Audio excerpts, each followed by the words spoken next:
പ്രസംഗം കേൾക്കാനെത്തുന്ന എത്രയോ സഹോദരങ്ങള് സഹോദരിമാര് നിങ്ങളാണ് ഈ വിനീതന്റെ പിൻബലമുള്ളത്. ഈ വിനീതന്റെ വാളുകളിൽ ലൈവായി കേൾക്കുന്നവരുണ്ട്, വാട്സപ്പിലൂടെ കേൾക്കുന്നവരുണ്ട്. വോയിസ് ഓഫ് കബീർ ബാക്കവി എന്ന പേരിൽ 20,000-ഓളം മെമ്പർമാരുള്ള അഡ്മിന്മാരുള്ള, അതോടൊപ്പം തന്നെ അത് നിയന്ത്രിക്കുന്ന അഡ്മിന്മാരുള്ള ഒരു ഗ്രൂപ്പുണ്ട്. ഇന്ന് ഞാൻ ഇവിടെ ഇരിക്കുമ്പോ ആ ഗ്രൂപ്പിലെ മെസ്സേജ് ഇങ്ങനെ വായിച്ചു കൊണ്ടിരിക്കുകയാ. ഓരോരുത്തരും ദുആ ചെയ്യണേ എന്ന് വസിയത്ത് തയ്യാറുണ്ട്. വന്ന ഒരു മെസ്സേജ് വേണമെങ്കിൽ നിങ്ങൾക്ക് ഞാൻ എന്റെ മൊബൈൽ ഫോണിൽ കാണിച്ചു തരാം. അതിനകത്ത് ഓരോ വാട്സപ്പ് ഗ്രൂപ്പിലും ചില പ്രസംഗത്തിന്റെ ക്ലിപ്പുകൾ ഇടാറുണ്ട്. ഒരാൾ പറഞ്ഞു, ഉസ്താദേ, എന്റെ സഹോദരിക്കൊരു പ്രേമബന്ധമുണ്ട്, ആ പ്രേമബന്ധം അവസാനിപ്പിക്കാൻ നിങ്ങൾ പലരും പറഞ്ഞു നോക്കി, അവസാനിപ്പിക്കില്ല. ആ ഒരു ബന്ധത്തിന്റെ പേരിൽ ഉപ്പയും ഉമ്മയും വലിയ കട്ടപ്പാടില്ല. അവസാനം അവള് പറഞ്ഞു, അവനെ അല്ലാതെ മറ്റൊരാളെ വിവാഹം കഴിക്കില്ല. പ്രണയബന്ധത്തിൽ കുടുങ്ങിപ്പോയ സഹോദരിയോട് പലതും പറഞ്ഞ് പിന്തിരിക്കാൻ നോക്കുകയുണ്ട്. വാപ്പാക്കുമ്മാക്ക് വല്ലാത്ത മനോദുഃഖം നൽകി. ആ പെണ്ണ പ്രണയത്തിൽ ഉറച്ചു നിന്നു. ഇന്ന് വന്ന മെസ്സേജിൽ ആ ചെറുപ്പക്കാരൻ പറയാ, ഉസ്താദിന്റെ വാട്സപ്പ് ഗ്രൂപ്പിൽ ഞാൻ മെമ്പറാണ്.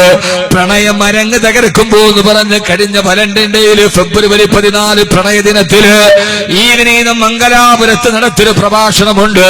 ഉസ്താദെ, വാട്സപ്പ് ഗ്രൂപ്പിൽ ഞാൻ അവിടെ ആഡ് ചെയ്തിട്ട് അതിലേക്ക് ആ പ്രഭാഷണത്തിന്റെ ഓരോ ഭാഗങ്ങൾ ഇട്ടുകൊടുത്തു.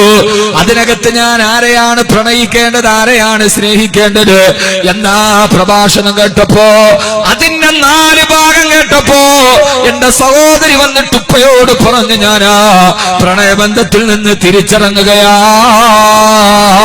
ഇനി വാപ്പക്കും ഇഷ്ടമുള്ള ഉമ്മക്ക് ഇഷ്ടമുള്ള ആ ബന്ധമല്ലാതെ എനിക്ക് വേണ്ട എന്ന സഹോദരി പറഞ്ഞ അനുഭവകത കേൾക്കുമ്പോ അൽഹംദുലില്ലാഹ് തുമ്മ അൽഹംദുലില്ലാഹ്. അല്ലാഹുവേ, പടച്ചവനെ, ഇതൊക്കെയാണ് ഈ പ്രബോധന മാർഗത്തിലെ ജീവിതത്തിന് സുഹൃതമാകുന്നത്. എന്റെ പ്രിയപ്പെട്ട സഹോദരങ്ങളെ, എന്റെ എല്ലാ സദസ്സിലും വരുന്ന സഫീറ എന്ന പെൺകുട്ടി, അവൾ എത്രയോ ഭാഗ്യവതിയ.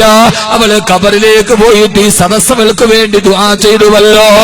പെട്ടെന്ന് അവള് ബോധരഹിതയായി താഴെ വീണു. നേരെ ഹോസ്പിറ്റലിൽ കൊണ്ടുപോയി ഐസിയുവിലേക്ക് കയറ്റി. 5 മിനിറ്റ് കഴിഞ്ഞപ്പോ ഡോക്ടർ വന്നിട്ട് പറഞ്ഞു, ഭർത്താവിനോട് സഫീറ മരിച്ചുപോയി. ഒരല്പനിമിഷം കൊണ്ട് മക്കൾക്ക് ഭക്ഷണം കൊടുത്തു നിന്ന 19 വയസ്സുകാരി ഹൃദയസ്തംഭനം വന്ന് മരിച്ചു പോവുകയാ.